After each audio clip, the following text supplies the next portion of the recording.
Hello friends, welcome to विहिम education the premises of progress. So आज हम पढ़ेंगे चैप्टर 15 प्रोबेबिलिटी के बारे में।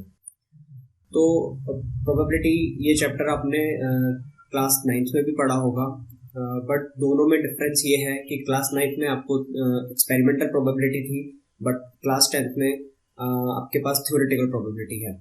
तो इन दोनों के बीच में क्या डिफरेंस है एक्सपेरिमेंटल प्रोबेबिलिटी थ्योरेटिकल प्रोबेबिलिटी के बीच में, मैं आगे आपको समझाऊंगा। और हम पूरा चैप्टर कवर करेंगे। इस वीडियो में हम प्रोबेबिलिटी क्या होती है वो देखेंगे, प्रोबेबिलिटी के क्या टाइप्स हैं, इवेंट्स क्या होते हैं, और एनसीईआरटी से हम एग्जांपल क्वेश्चन सॉल्व करेंगे, और फिर एक्सरसाइज 15.1 एंड देन 15.2 एक्सरसाइज हम सॉल्व करेंगे। राइट, इसमें मैं आपके सारे डाउट्स क्लियर करूंगा प्रोबेबिलिटी से रिलेटेड। आपको फिर भी अगर कोई डाउट आता है तो आप मुझे कमेंट बॉक्स में कमेंट करके बता सकते हैं, पूछ सकते हैं। मैं उनको रिजॉल्व करने की कोशिश करूंगा। So let's start with probability. So what is probability? Probability क्या है? प्रोबेबिलिटी एक हम अपनी डे टू डे लाइफ में, हम अपनी डेली लाइफ में अक्सर ये सेंटेंस बोलते हैं, अक्सर ये स्टेटमेंट हम बोलते हैं कि आज शायद बारिश हो सकती है, आज शायद ये हो सकता है, आज शायद वो हो सकता है, शायद आज ऐसा हो जाए, शायद आज वैसा हो जाए। तो ये जो शायद है, शायद का मतलब क्या है? शायद मतलब कितना? 10%, 20%, 50%, 90%, 100%? उसका मेजरमेंट क्या है? उसको हम कैसे मेजर कर सकते हैं? उस शायद को जो हम बोलते हैं, उस शायद वर्ड को हम कैसे मेजर कर सकते हैं? तो इसको मेजर करने के लिए हम इसको प्रोबेबिलिटी से मेजर करते हैं। Right, so probability is a measure of how likely something is to happen. जो भी घटना है, जो भी सिचुएशन है, वो कितने चांसेस हैं उस सिचुएशन के होने के, उस इवेंट के घटने के, उस घटना के घटने के। राइट, तो इसको हम मैथमेटिकल टर्म्स में प्रोबेबिलिटी से मेजर करते हैं। Right, so that is probability. Okay, जैसे कि मैंने अभी आपको एग्जांपल दिया कि ये हमारे स्टेटमेंट्स हम डे टू डे लाइफ में यूज करते हैं। It will rain today, it will probably rain today, whether it will rain today, most probably rain will come today.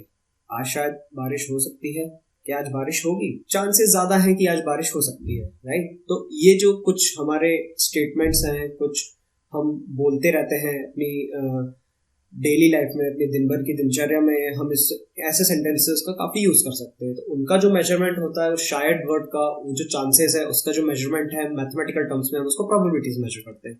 Right, जैसे कि आज बादल गरजेंगे, बादल गरजने वाले हैं, ये एक वॉल्केनो की पिक है कि आज ज्वालामुखी फटेगा, आज वॉल्केनिक इरप्शन होगा।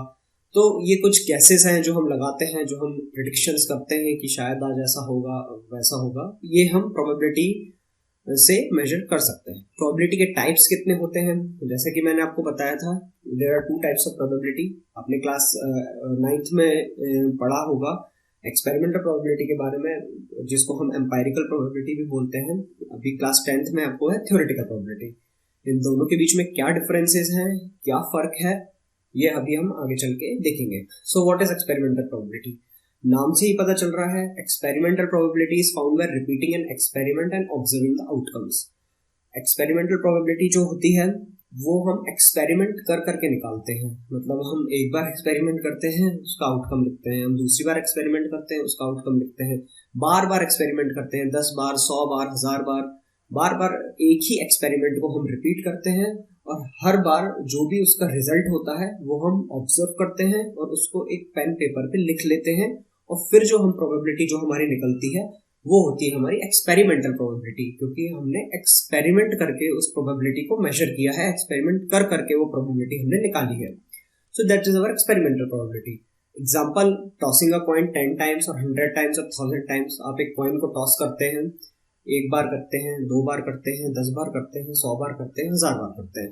तो हर एक कॉइन को टॉस करने के बाद आप उसका रिजल्ट लिख लेते हैं कि हेड आया या टेल आया, दूसरी बार में हेड आया या टेल आया, तीसरी बार में हेड आया या टेल आया। तो ऐसे कर करके आप एक्सपेरिमेंट कर करके उसके आउटकम्स लिखते जाते हैं, और उन आउटकम से आप प्रोबेबिलिटी निकालते हैं। सो that is an example of experimental probability.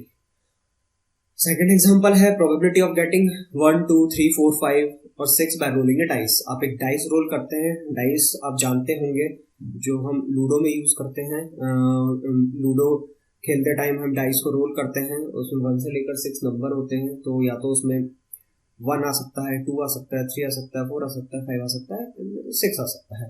तो उसको हम अब लूडो खेलते टाइम आपको प्रोबेबिलिटी निकालनी है कि कितनी बार 1 आया, कितनी बार 2 आया, कितनी बार 3 आया।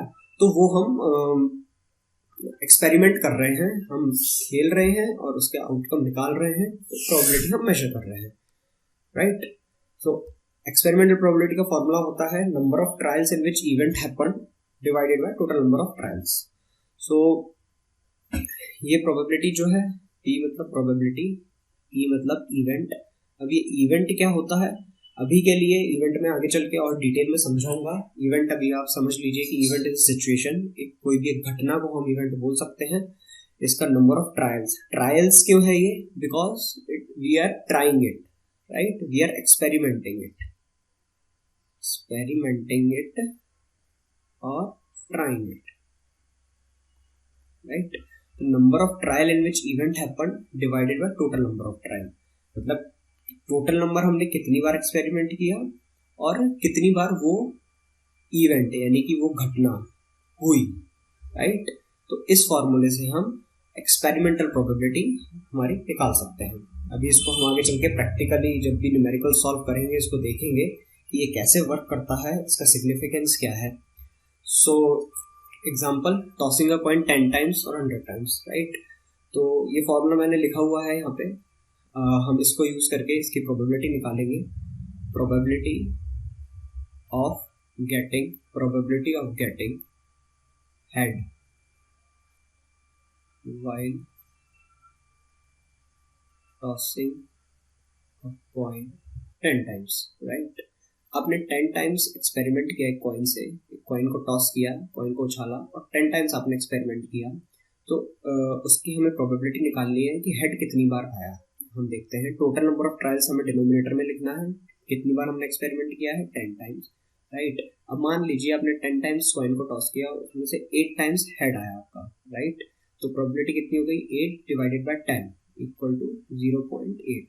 सो अगर हम 10 टाइम्स कॉइन को टॉस करते हैं और उसमें से 8 टाइम्स हमारा हेड आता है, तो probability of getting head while tossing a coin 10 times is, head आने की प्रोबेबिलिटी 10 टाइम्स कॉइन को टॉस करते हैं तो वो है 0.8।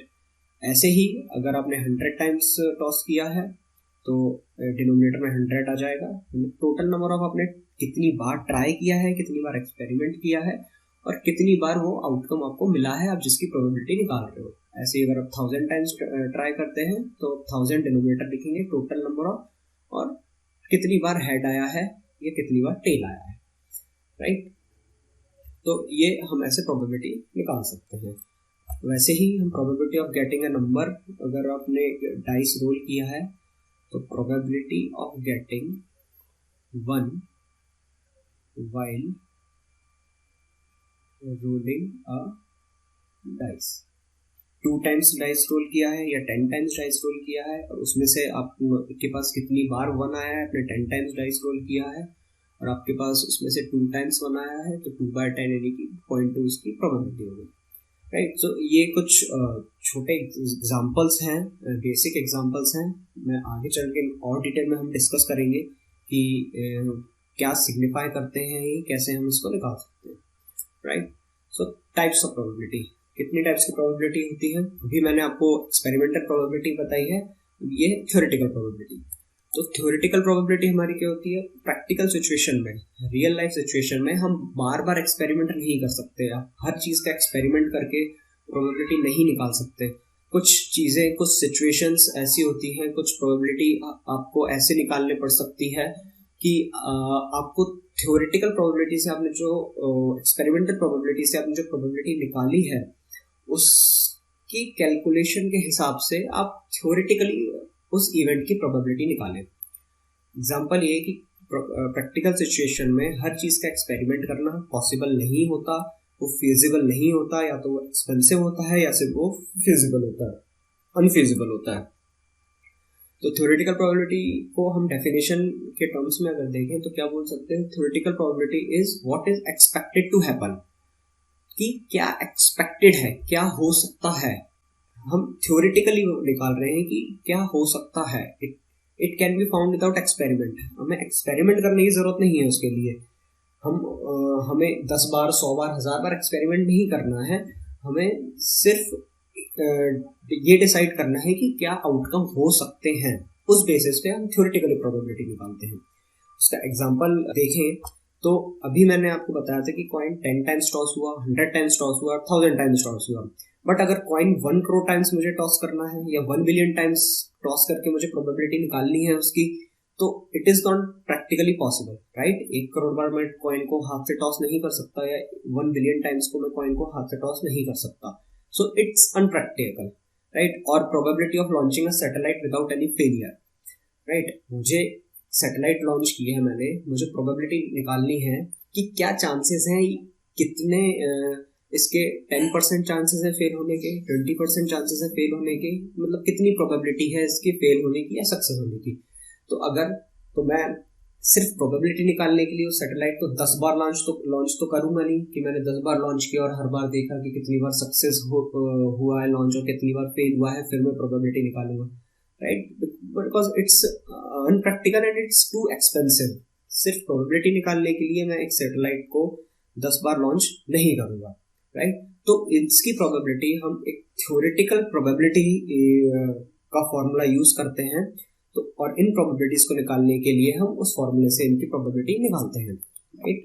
तो उसका फॉर्मूला, थ्योरेटिकल प्रोबेबिलिटी का फॉर्मूला है number of outcome favourable to E, मतलब कितने आउटकम हमारे फेवरेबल हैं, और number of all possible outcomes of the experiment, उस टोटल एक्सपेरिमेंट के पॉसिबल आउटकम कितने हैं, possible outcomes and favourable outcomes.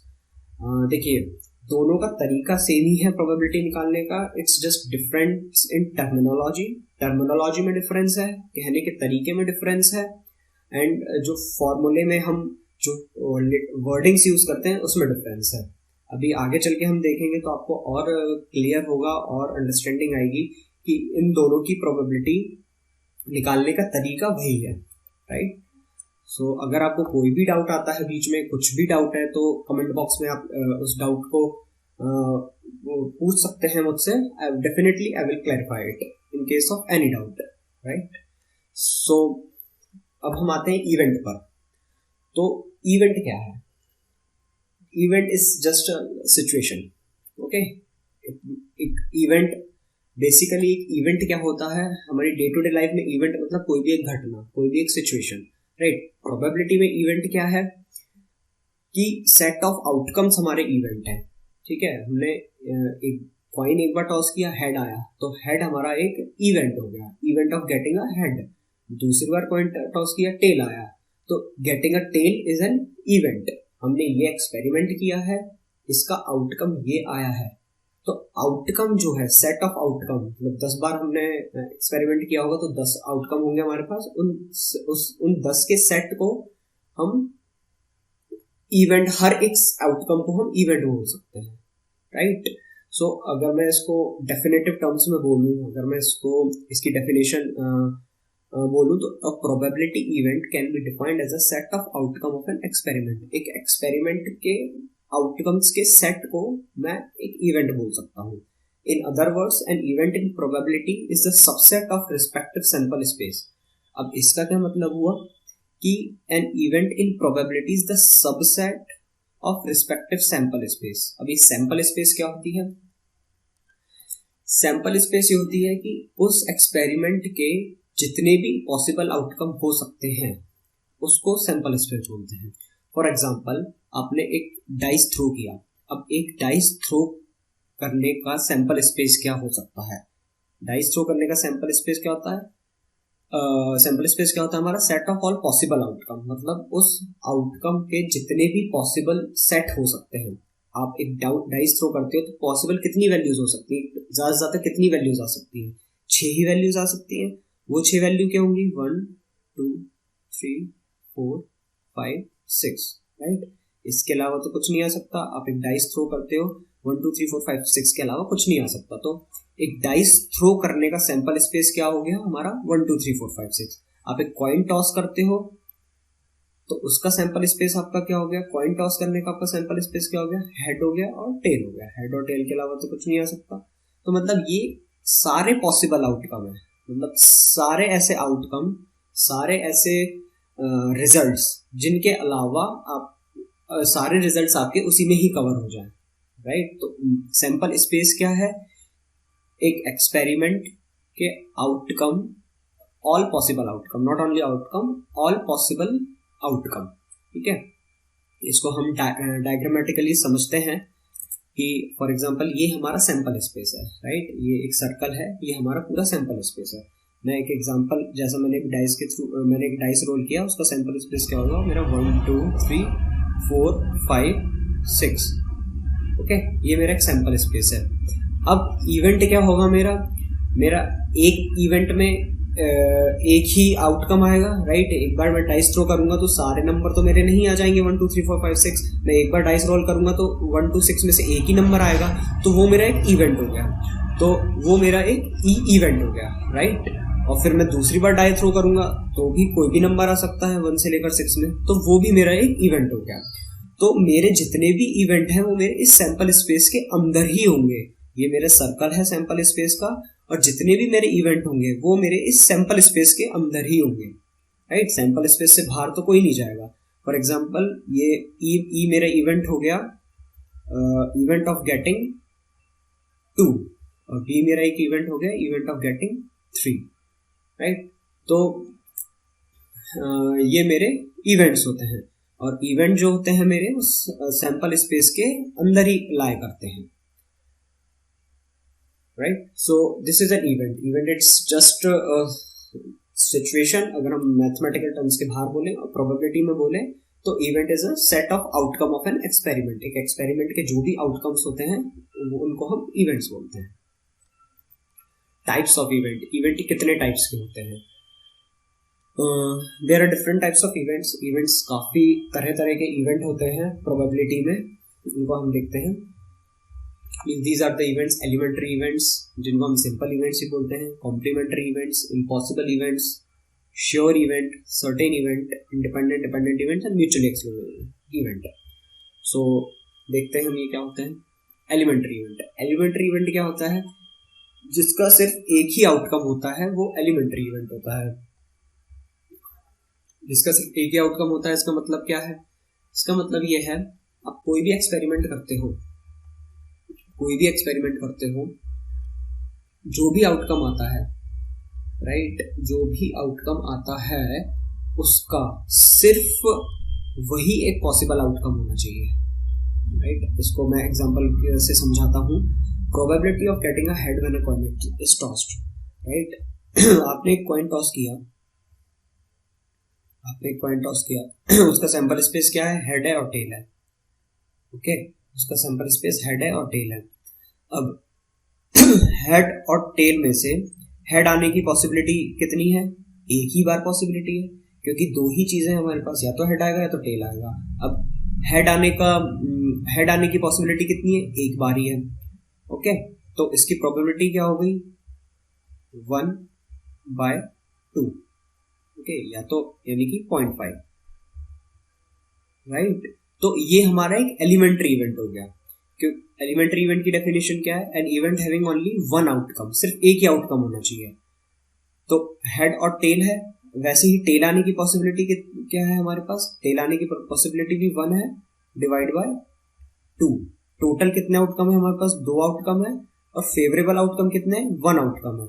तो इसकी प्रोबेबिलिटी भी 0.5 हो गई, राइट। तो probability of getting a head when a coin is toss और probability of getting a tail when a coin is toss, ये दोनों इवेंट जो हो गए ये हमारे एलिमेंट्री इवेंट हो गए।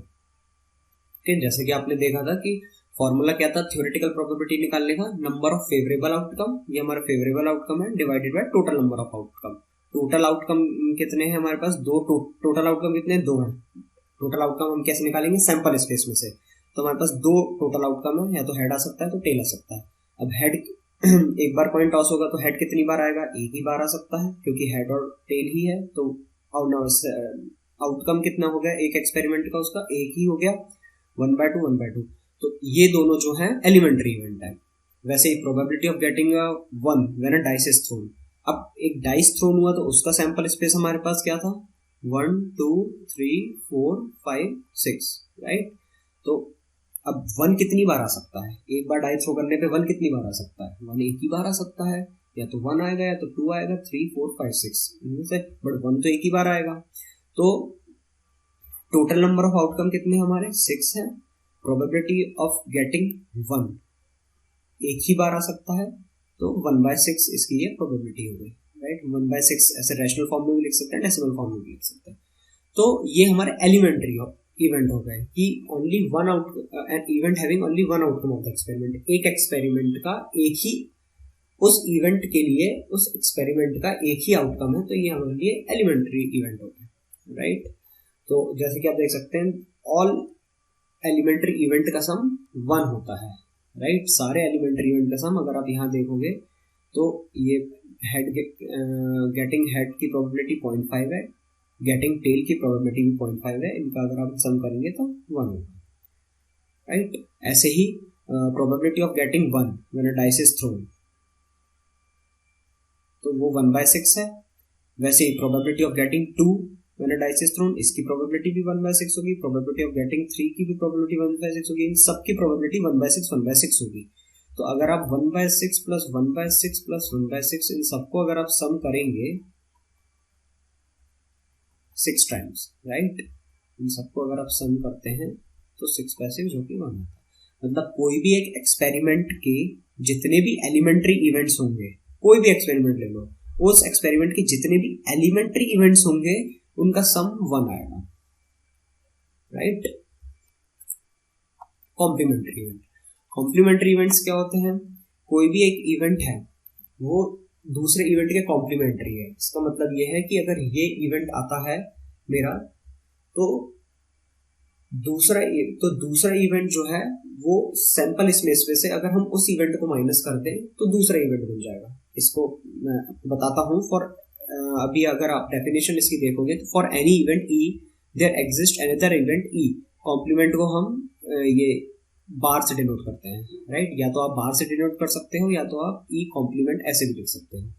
तो ये ई कॉम्प्लीमेंट क्यों है, क्योंकि ई इवेंट है और उसका कॉम्प्लीमेंट्री इवेंट ई कॉम्प्लीमेंट्री है। अगर ए कोई इवेंट है तो उसका कॉम्प्लीमेंट्री इवेंट ए कॉम्प्लीमेंट्री हो गया, राइट। तो कोई भी एक आपका इवेंट है ई, उसका कॉम्प्लीमेंट्री इवेंट है E complement which represents the remaining element of the sample space.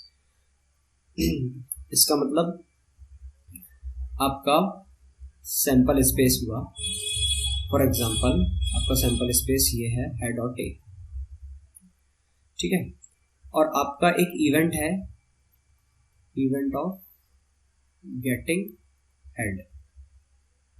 तो कॉम्प्लीमेंट्री इवेंट क्या हो गया, ई कॉम्प्लीमेंट्री क्या हो गया, बाकी का बचे हुए आउटकम सैंपल स्पेस में से, मतलब S minus E equal to E complement, right. मतलब एक इवेंट को अगर हम उसके सैंपल स्पेस में से माइनस कर दें तो उसका कॉम्प्लीमेंट्री इवेंट आ जाता है। अब गेटिंग हेड को, सैंपल स्पेस है मेरा हेड और टेल, मैं इसमें से हेड हटा दूं तो बचता क्या है, टेल। मतलब इसका कॉम्प्लीमेंट्री इवेंट क्या हो गया, probability of getting tell, okay. तो प्रोबेबिलिटी ऑफ गेटिंग हेड मेरा हो गया, प्रोबेबिलिटी ऑफ गेटिंग मेरा हेड हो गया ई वाला event, and probability of getting tell हो गया मेरा ई कॉम्प्लीमेंट्री वाला इवेंट, ठीक है। तो मैं इसको और कैसे लिख सकता हूँ, मेरी सैंपल स्पेस में क्या था, probability of getting head plus probability of getting tail, ठीक है। मेरा सैंपल स्पेस में क्या था, probability of getting head plus probability of getting tail. तो अब मैं इसको ऐसे भी लिख सकता हूँ, probability of getting head plus probability of getting head complement, मतलब E plus E complement, right. अब इस फॉर्मूले को देखोगे तो यहाँ से भी आप ई कॉम्प्लीमेंट प्लस ई बना सकते हो। मतलब एक इवेंट और उसका कॉम्प्लीमेंट्री इवेंट हमारा टोटल सैंपल स्पेस बनाता है, ठीक है। और किसी भी इवेंट की प्रोबेबिलिटी 0 से 1 के बीच में लाई करती है। 1 is the maximum probability and 0 is मतलब उसके आने की कोई चांसेस ही नहीं है। और इन दोनों के बीच में ही प्रोबेबिलिटी लाई करती है, राइट। तो कॉम्प्लीमेंट्री इवेंट, आई होप आप समझ में आ गया होगा कि किसी भी इवेंट का कॉम्प्लीमेंट्री इवेंट क्या होता है। हम उस इवेंट को और उसके कॉम्प्लीमेंट्री इवेंट को अगर प्लस करते हैं तो जो उसका सैंपल स्पेस है वो आ जाता है। सैंपल स्पेस आ जाता है मतलब जो भी उसके पॉसिबल सारे आउटकम है उस एक्सपेरिमेंट के, वो हमारे आ जाते हैं, राइट। तो S equal to E plus E complement. Example आपके सामने अभी मैंने बताया, probability of getting a head and probability of getting a tail is complement to each other. Okay, so ये वही फॉर्मूला है, ये हमारा probability of E and probability plus probability of E complement का सम 1 होना चाहिए। तो इससे अगर हम प्रोबेबिलिटी ऑफ ई निकालें तो 1 माइनस ई कॉम्प्लीमेंट। आगे चलते हैं इम्पॉसिबल इवेंट। नाम से ही पता चल रहा है इम्पॉसिबल इवेंट मतलब वो इवेंट होने के चांसेस ही नहीं है, वो आउटकम आने के चांसेस ही नहीं है, वो इम्पॉसिबल है। तो probability of an event which is impossible to occur is called an impossible event. अब उसके होने के चांसेस ही नहीं है तो उसकी प्रोबेबिलिटी क्या होगी, 0 होगी। ऑब्वियस सी बात है, प्रोबेबिलिटी किसी भी एक्सपेरिमेंट की प्रोबेबिलिटी जो है वो 0 और 1 के बीच में लाई करती है। 1 से ग्रेटर नहीं हो सकती, 0 से कम नहीं हो सकती। ऑब्वियसली 0 से कम होगी तो माइनस में जाएगी, जो कि पॉसिबल नहीं है। या तो 0 होगी या तो 1 होगी या तो उसके बीच में होगी, ठीक है। अब इम्पॉसिबल इवेंट है, उस इवेंट के होने की पॉसिबिलिटी नहीं है तो उसकी प्रोबेबिलिटी 0 होगी। एग्जाम्पल है probability of getting 7 on a dice thrown. अगर कोई भी एक डाइस थ्रो करते हैं तो 7 आने की कितनी प्रोबेबिलिटी है, 7 आने की प्रोबेबिलिटी है ही नहीं, चांसेस ही नहीं है, क्योंकि 7 नंबर ही नहीं है डाइस में, 1 2 3 4 5 6 ही नंबर है। तो इसकी प्रोबेबिलिटी क्या होगी, प्रोबेबिलिटी ऑफ गेटिंग 7 कितनी होगी, number of outcome favourable outcome, favourable outcome कितने, 0, क्योंकि आ ही नहीं सकता। टोटल नंबर ऑफ आउटकम कितने, टोटल आउटकम कितने आ सकते हैं, 6 आउटकम है टोटल, इक्वल टू 0, राइट। सो इससे पे हमें फॉर्मूला लगाने की भी जरूरत नहीं है, जस्ट मैंने एक्सप्लेन किया है। उस डाइस में 7 नहीं है तो 7 नहीं आ सकता, that's why it's an impossible event, right. Sure और सर्टेन इवेंट, ये श्योर इवेंट है। कोई भी आप एक्सपेरिमेंट करते हो या किसी भी चीज की प्रोबेबिलिटी आने की श्योरिटी है कि यही आएगा, ऐसा ही होगा, तो वो एक श्योर इवेंट होता है। सर्टेन इवेंट होता है क्योंकि श्योरिटी है उसकी और उसका आउटकम हमेशा, प्रोबेबिलिटी हमेशा 1 होती है, right. For example probability of getting a number equal to less than 6 when a dice is thrown. Okay, जब भी एक डाइस थ्रो होता है तो probability of getting a number equal to less than 6, right. कोई भी नंबर आएगा या तो वो इक्वल टू 6 होगा या तो वो लेस देन 6 होगा, 6 से बड़ा नहीं होगा। तो ये श्योर इवेंट है, मतलब इसकी प्रोबेबिलिटी जो भी नंबर आएगा वो इस कंडीशन को सेटिस्फाई करेगा। सो this is a sure event. Next हम आते हैं इंडिपेंडेंट एंड डिपेंडेंट इवेंट पे। इंडिपेंडेंट इवेंट होता है कोई भी एक इवेंट हुआ वो किसी दूसरे इवेंट पे डिपेंडेंट नहीं है, that is an independent event. Dependent event है कि 2 इवेंट हो रहे हैं वो आपस में एक दूसरे पर डिपेंडेंट है, तो वो डिपेंडेंट इवेंट है। डेफिनेशन के टर्म से अगर आप देखोगे, the occurrence of any event is completely independent of any other event, such events are known as independent event, and the events which are affected by other events are known as dependent events. तो independent dependent नाम से ही पता चल रहा है कि independent यानी कि दोनों इवेंट्स इंडिपेंडेंट है, डिपेंडेंट यानी कि दोनों इवेंट्स डिपेंडेंट है। एग्जाम्पल है, आप एक कॉइन को टॉस कर लीजिए 1000 बार, करोड़ बार, लाखों बार, तो हर टॉस का आउटकम अलग अलग होगा। ऐसा नहीं है आपने दूसरी बार कॉइन टॉस किया है तो वो पहली बार के आउटकम पे डिपेंडेंट होगा, राइट। आपने एक बार टॉस किया, उसका एक आउटकम हेड या टेल में से अलग होगा, दूसरी बार टॉस किया, उसका आउटकम हेड या टेल में से हेड या टेल आएगा। ऐसा नहीं है कि पहली बार हेड आ गया तो दूसरी बार टेल ही टेल आएगा, दूसरी बार भी हेड आ सकता है, दूसरी बार हेड आ गया तो तीसरी बार भी हेड आएगा, तीसरी बार टेल भी आ सकता है। मतलब हर आउटकम अलग है, हर आउटकम पिछले वाले आउटकम पे डिपेंडेंट नहीं है, तो वो इंडिपेंडेंट इवेंट हो गया। और डिपेंडेंट इवेंट का एग्जांपल दूं तो 52 कार्ड्स, राइट, ताश के पत्ते आपने खेले होंगे, 52 कार्ड्स होते हैं। आपने पहले इवेंट में क्या किया, एक पत्ता निकाल लिया, राइट। पहले इवेंट में आपने एक पत्ता निकाल लिया, उसको आपने साइड से रख दिया, उसकी प्रोबेबिलिटी आपने निकाल ली। अब दूसरे बार एक्सपेरिमेंट आप करोगे, उसी कार्ड में से आपको एक पत्ता और निकालना है, तो ये दोनों इवेंट डिपेंडेंट हैं। डिपेंडेंट कैसे हैं? क्योंकि 52 कार्ड में से आपने एक पत्ता निकाला, अब जब दूसरी बार आप पत्ता निकालने जाओगे तो उसकी प्रोबेबिलिटी चेंज हो जाएगी। प्रोबेबिलिटी उसकी इसलिए चेंज हो जाएगी क्योंकि पहले आपने 52 कार्ड में से एक कार्ड निकाला था, अब आप 51 कार्ड में से एक कार्ड निकालोगे, राइट। एग्जाम्पल ये है कि एक इवेंट है drawing a card from 52 cards, right. और एक दूसरा इवेंट है even drawing a card from previous pack of cards. Previous pack of cards मतलब मैंने नया पैक नहीं लिया है कार्ड का, मैंने नए पत्ते नहीं लिए हैं। मैंने पहले इवेंट में एक कार्ड निकाला, अब दूसरे इवेंट में भी मैंने एक कार्ड निकाला। अब यहाँ पे मैं एक कार्ड निकाल चुका हूँ, तो अब मेरे पास इस वाले इवेंट में कितने कार्ड बचे हैं? 51। तो अब मैं 52 में से एक कार्ड नहीं निकाल रहा हूँ, मैं 51 में से निकाल रहा हूँ एक कार्ड। तो इसकी प्रोबेबिलिटी ये वाला जो इवेंट है इसकी प्रोबेबिलिटी इस पर डिपेंडेंट है, क्योंकि अगर आप 51 में से कोई भी कार्ड निकालोगे तो उसकी प्रोबेबिलिटी अलग आएगी, 52 कार्ड में से कार्ड निकालोगे तो उसकी प्रोबेबिलिटी अलग आएगी, राइट। तो ये दोनों इवेंट जो है वो आपस में डिपेंडेंट है। ये इवेंट हो गया है, अब ये इवेंट हो रहा है, तो ये इस पे डिपेंडेंट है क्योंकि इसकी प्रोबेबिलिटी इसकी वजह से डिफर कर रही है, राइट। इसकी जो प्रोबेबिलिटी आएगी वो इस इवेंट की वजह से अलग आएगी। तो ये दोनों डिपेंडेंट इवेंट है। Mutually exclusive event, mutually exclusive आपने पहले भी पढ़ा होगा प्रीवियस क्लासेस में। म्यूचुअली एक्सक्लूसिव मतलब दोनों अलग अलग हैं, दोनों का कोई रिलेशन ही नहीं है, दोनों कहीं मीट ही नहीं कर रहे, दोनों का कोई कॉमन पॉइंट नहीं है।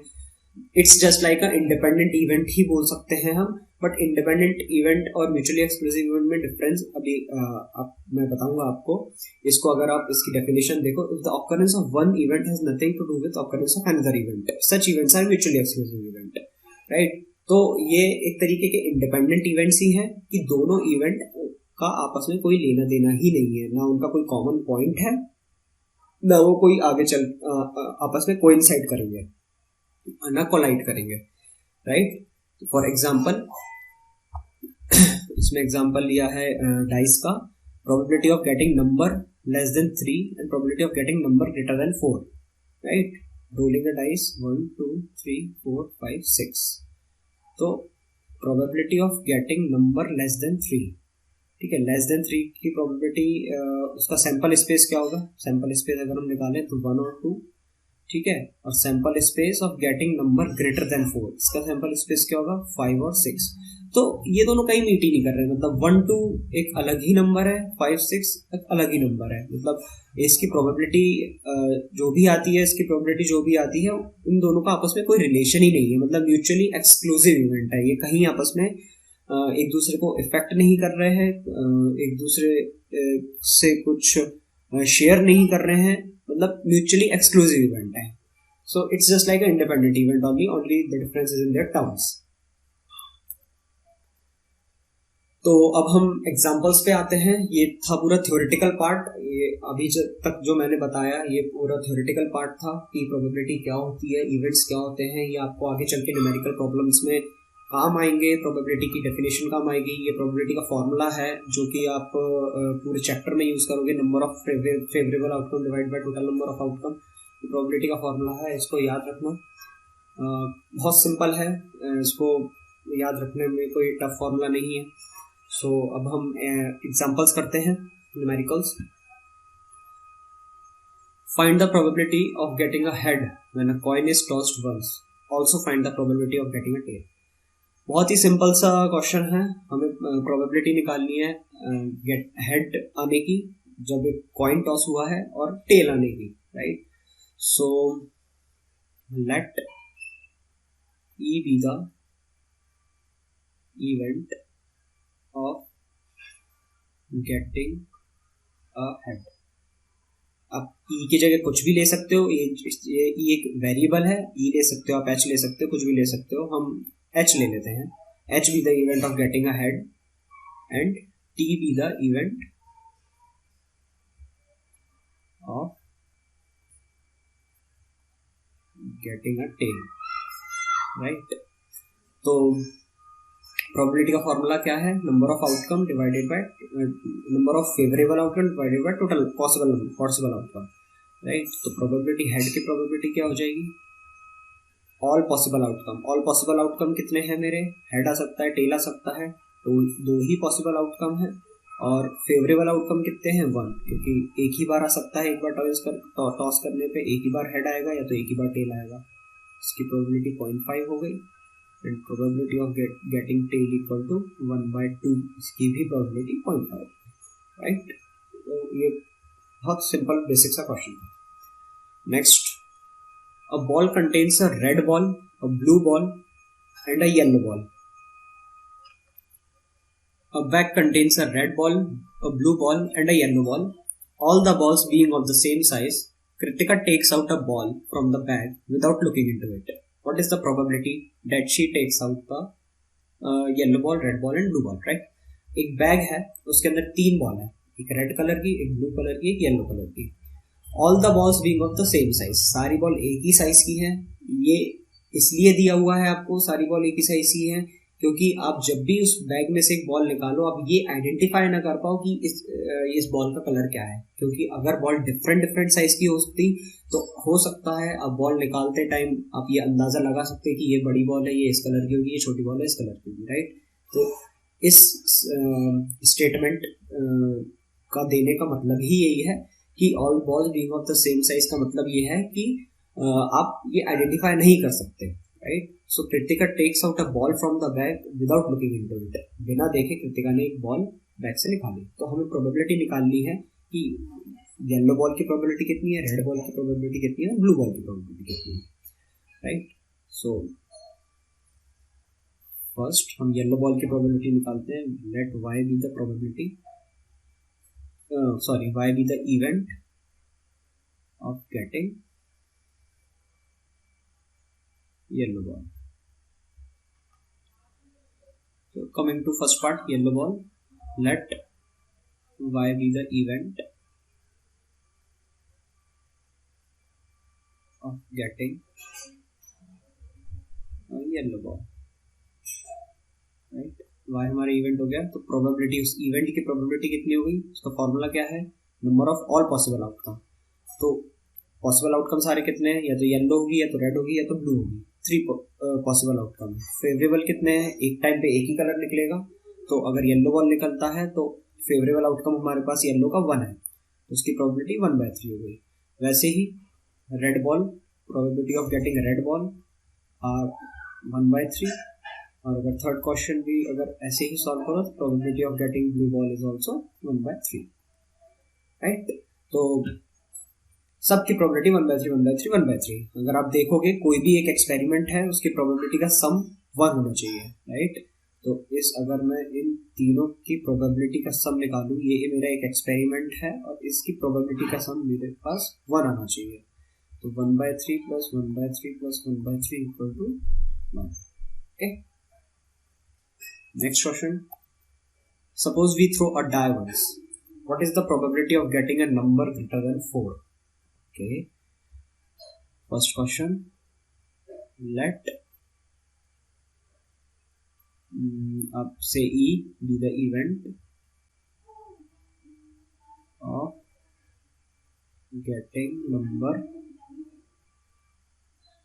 greater than 4.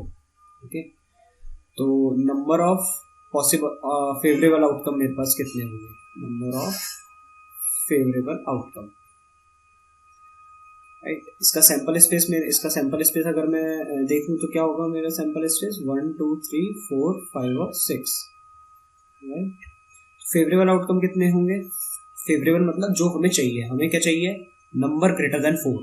Greater than 4 number कौन कौन से हमारे पास? 5 है और 6 है, राइट। तो फेवरेबल आउटकम्स कितने हो गए मेरे पास? 5 और 6।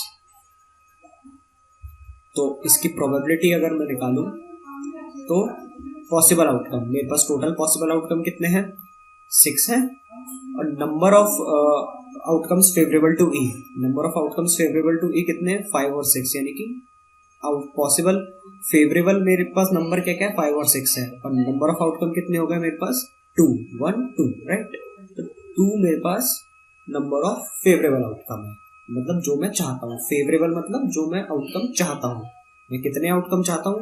मैं 2 आउटकम चाहता हूँ, या तो 5 आए या तो 6 आए। तो total number of favourable outcome कितने हो गए 2 हो गए। सो 1/3 is its probability. Okay.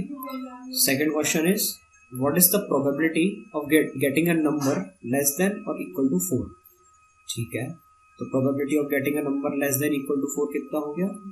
Less 4 से लेस या 4 से इक्वल। तो तो इस कितने हो मेरे पास 1 2 3 4 मेरे पास फेवरेबल आउटकम होगा, राइट। मेरे पास फेवरेबल आउटकम कितने हो गए 4, टोटल नंबर ऑफ थे 6, that is 2/3 is my probability of getting a number less than or equal to 6. Coming to next question. One card is drawn from a well shuffled deck of 52 cards. Calculate the probability that the card will be an ace, not be an ace. Okay. एक well shuffled deck of 52 cards मतलब हमारे 52 cards को अच्छे से shuffle किया गया है और उसमें से एक कार्ड निकाला गया है। अब हमें ये प्रोबेबिलिटी निकालनी है कि उस वो कार्ड जो निकाला है वो या तो एस होगा, उसकी प्रोबेबिलिटी कितनी, क्या चांसेस है कि वो एस होगा और कितने चांसेस है कि वो एस नहीं होगा, right.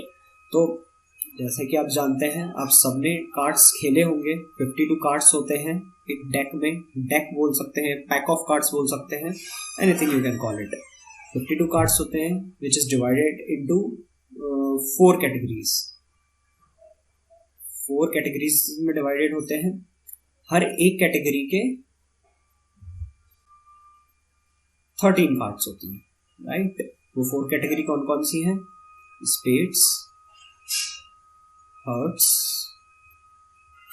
Diamonds and clubs, right.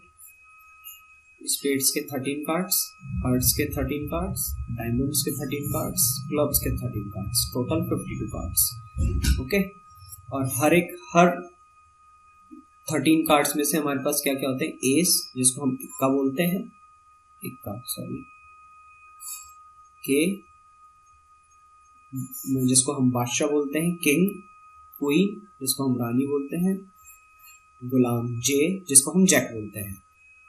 S, king, queen, jack. इसके अलावा 1 2 3 4 5 6 7 8 9 एंड 10, राइट। 10 12 1 2 3 4 5 6 7 8 9 10, ओके। तो ये हमारे पास 13 कार्ड्स होते हैं, right.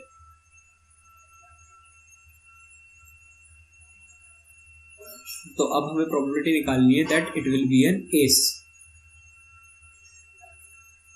Okay. So okay, there is a small correction in this. Ace बोले तो हम सॉरी इक्के को एस बोलते हैं, ये हमारा एस हुआ, राइट। ए इज नथिंग, ए कुछ भी नहीं है। सो ये हमारे पास 10 और 3, तो टोटली हमारे पास 13 कार्ड्स होते हैं, ओके। तो अब now we have to calculate the probability of getting an ace. So let A be the probability, A be the event of getting an ace, of getting an ace. तो probability उसकी कितनी हो गई ace की? total outcome। अब मैं एक card में से एक ace निकालूंगा, कार्ड में से कोई भी एक टोटल नंबर ऑफ कार्ड कितने हैं हमारे पास? 52 कार्ड है। अब मैं उसमें से कोई भी एक कार्ड निकालता हूँ तो हमारे पास फेवरेबल आउटकम मेरे पास कितने, मतलब कितने इक्के होते हैं मेरे पास, कितने एसेस हैं? 52 पैक ऑफ कार्ड में से कितने टोटल नंबर ऑफ एस है मेरे? 4, राइट। 4 कार्ड्स होते हैं, तो फेवरेबल आउटकम मेरे पास कितने हैं? 4। तो 4/52 विच इज 1/13, ये मेरी एस आने की प्रोबेबिलिटी होगी। एंड सेकेंड, एस ना आने की प्रोबेबिलिटी, अगर आप इसको क्वेश्चन को ध्यान से पढ़ो और समझो तो ये दोनों कॉम्प्लीमेंट्री इवेंट है, right. These 2 events are complementary event. Ace या तो आएगा या तो नहीं आएगा।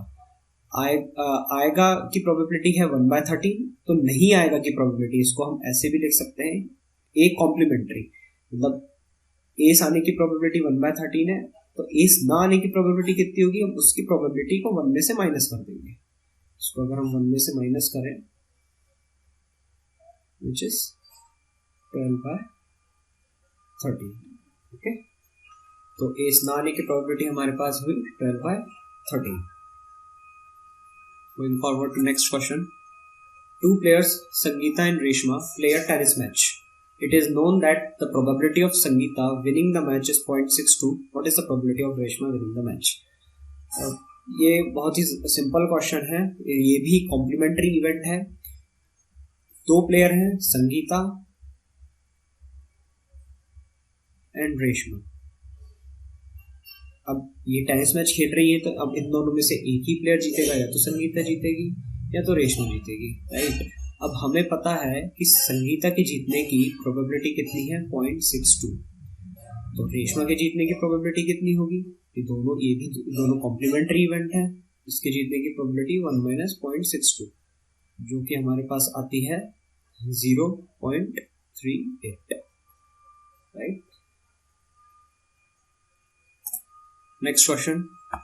Savita and Hamida are friends. What is the probability that both will have different birthdays, the same birthday? Leap year ignore करना, ignoring a leap year. Okay. So Savita and Hamida friends हैं, हमें प्रोबेबिलिटी निकालनी है कि इन दोनों का बर्थडे डिफरेंट पड़ता है, अलग अलग डेज में पड़ता है या सेम डे में पड़ता है। ओके, तो अच्छा, डिफरेंट बर्थडे की प्रोबेबिलिटी ऑफ डिफरेंट बर्थडे मतलब अलग अलग दिन पे बर्थडे पड़ेगा। तो टोटल आउटकम कितने हैं, मतलब 1 ईयर में कितने डेज होते हैं, 365, राइट। तो टोटल आउटकम हमारे पास 365 होगा। अब बर्थडे अगर अलग अलग दिन पड़ रहा है, तो अगर सविता का बर्थडे जिस दिन है हमीदा का उस दिन नहीं होगा, हमीदा का जिस दिन है सविता का उस दिन नहीं होगा। तो फेवरेबल आउटकम हमारे पास क्या है, राइट। फेवरेबल आउटकम क्या है हमारे पास, फेवरेबल आउटकम है हमारे पास उस एक दिन को छोड़ के, राइट। उस जिस भी दिन सविता का बर्थडे पड़ रहा है या जिस भी दिन हमीदा का बर्थडे पड़ रहा है, उस एक दिन को छोड़ के बाकी जितने भी दिन है 364 डेज बचते हैं। अगर 365 में से अगर हम 1 माइनस करते हैं तो 364 डेज में से उनमें से किसी भी दिन बर्थडे इन दोनों का आ सकता है। मतलब सविता का एक दिन आ गया तो उस दिन को हटा दो, बाकी के 364 डेज में से हमीदा का किसी भी दिन बर्थडे आ सकता है।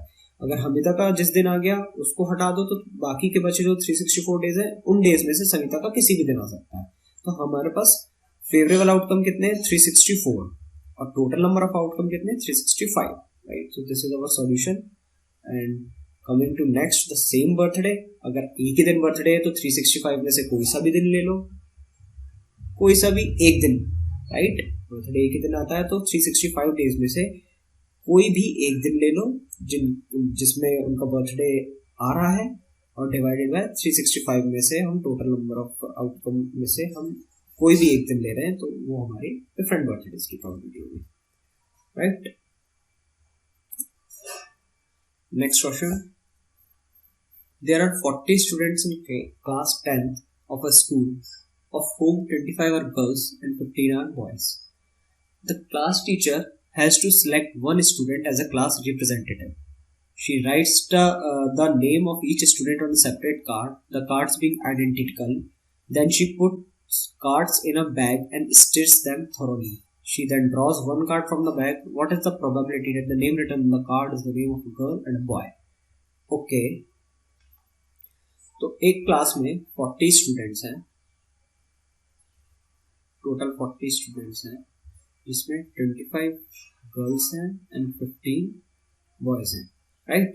तो एक क्लास रिप्रेजेंटेटिव चूज करना है, जिसको हम क्लास लीडर भी बोल सकते हैं, क्लास मॉनिटर भी बोलते हैं। तो हर एक स्टूडेंट का एक कार्ड पे नाम लिख दिया गया है और उन कार्ड को एक बैग में डाल के अच्छे से मिक्स कर दिया गया है। अब उस एक कार्ड निकाला गया है, अब हमें प्रोबेबिलिटी निकालनी है कि क्या प्रोबेबिलिटी है कि वो या तो गर्ल होगा या बॉय होगा, राइट। काफ़ी सिंपल क्वेश्चन है ये भी, इसमें प्रोबेबिलिटी निकालनी है गर्ल की। अगर हम प्रोबेबिलिटी निकाल हैं तो टोटल नंबर ऑफ आउटकम कितने हैं, मतलब टोटल नंबर ऑफ स्टूडेंट्स हमारे पास कितने हैं, 40। फेवरेबल आउटकम कितने हैं, टोटल मतलब गर्ल्स कितनी है 25, तो 25 में से 25 गर्ल्स हैं तो किसी भी गर्ल का नाम आ सकता है। तो favourable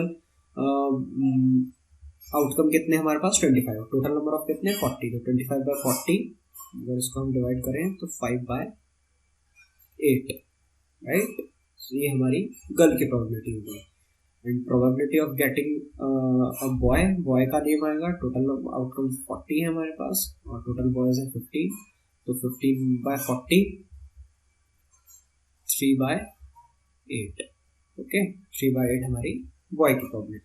so thank you friends, मैं कंटिन्यू करूंगा इसको मेरी नेक्स्ट वीडियो पे, सारे एग्जांपल्स एक्सरसाइजेस मैं नेक्स्ट वीडियो में कंटिन्यू करूंगा। अगर आपको ये वीडियो अच्छा लगा तो लाइक एंड सब्सक्राइब करिए हमारे चैनल को। और आपको कोई भी डाउट आया है पूरे वीडियो में, किसी भी चीज़ में डाउट है, किसी भी तरह का डाउट है, कोई भी न्यूमेरिकल्स में डाउट है, तो प्लीज़ कमेंट बॉक्स में लिख के पूछिए।